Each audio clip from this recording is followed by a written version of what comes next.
बालबालिकाहरूलाई कति पीडादायी मनोवैज्ञानिक असर पर्दो रहेछ भन्ने मार्मिक भाव बोकेको यो नाटक प्रस्तुत हुँदैछ। नाटक पश्चाताप। यो बुढेसकालमा के गर्नु पर्छ? ए नातिनी, नातिनी, ए नातिनी, नातिनी, कहाँ छेस? कस्तो पानी प्यास लागेको छ? पानी लिएर आ त। यही छु हजुरआमा, लिनुहोस् पानी।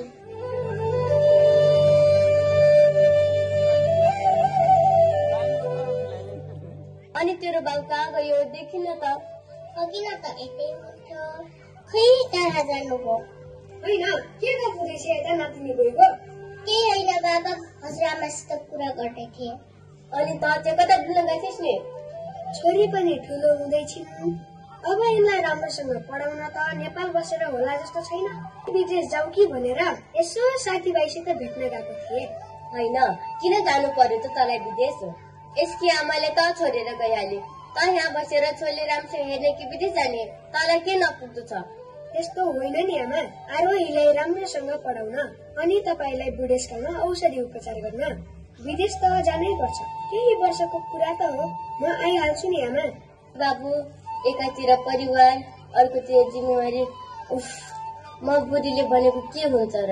कता कता मेरो मन अनर्थ पो सोध्छ। अब बुढेसकालको सहारा ए नातिनी र लौरो त हुने भयो नि। उफ। अर्जुन आफ्नो छोरीको भविष्यको लागि भनेर विदेश जाने निर्णय लिन्छन्।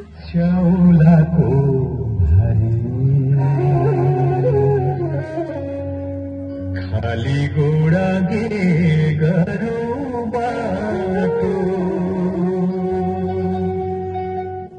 ओ पिछुमा च्याउलाको हरी, खाली गोडा गे गरो बाटो, गाउँ बेसी गर्ने कुनै भेट्यो भने चिन्नु सोरैया, तिनै हुन् तिनै मेरी आमा। आजभोलि किन हो? आरोहीलाई त निकै उदास देख्दैछु। नानी, किन हो? खोइ आजभरि एकोरो बाँकी चाहिँ। आमा पनि सानैमा छोडेर गइहाली, बाउ पनि विदेशतिर लाग्यो।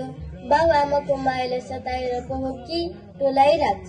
नानु, आरोही के भयो? तिमीलाई किन उदास? मलाई कस्तो बाबासित पढ्न, खेल्न अनि बाबाकै काखमा सुत्न पर्छ।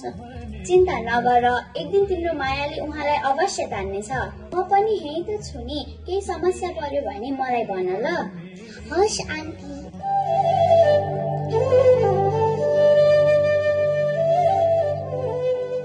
अर्जुन विदेश गएको 2 वर्ष भइसक्यो। आमाको माया नपाएकी आरोही बाबाको माया पाउने आश पनि आश नै रह्यो।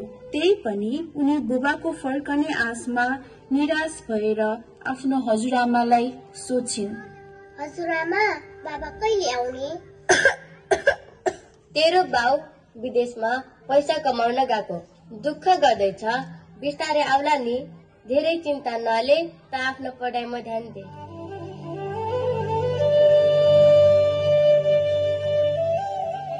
सबैका मम्मी बाबा घरमै छन्, म मात्रै कस्तो अभागी। माया भन्दा पैसा ठुलो भइदिन्छ कहिलेकाहीँ। भन्न घरमा नातिनी छ र यो बुढो शरीर अहिलेसम्म छ। सेजल गाउँको एक असल छिमेकी थिइन्। उनको छोरा कैलाश एक शिक्षक थिए। उनको छोरा र उनी गाउँको मानिसलाई सहयोग गर्ने गर्दथे। एक असल नागरिकमा हुनुपर्ने र छिमेकीमा हुनुपर्ने सबै गुण उनीहरूमा थियो। खानपिन भइहाल्यो, अब लाग्नुपर्छ जागिरतिर। म टाइममा पुगेन भने त उटपटाङ पो गर्छन् बच्चा बच्चीले। कविता, गाह्रो छैन यो मास्टरको जागिर?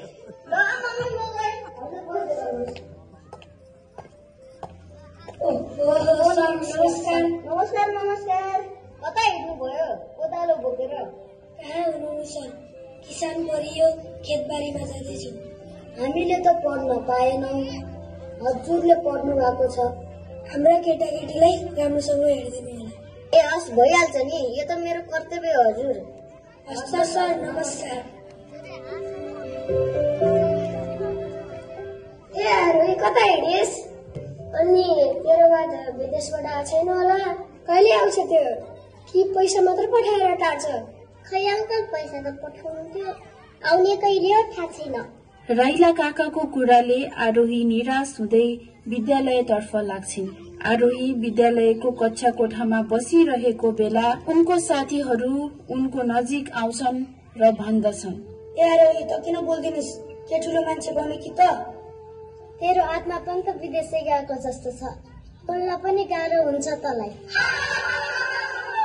आरोहीले किन दुःख दिनुभएको साथीहरू? हामीले सबैलाई माया गर्नुपर्छ। आरोही नरौ, चिन्ता नगर, म सरलाई भनिदिन्छु।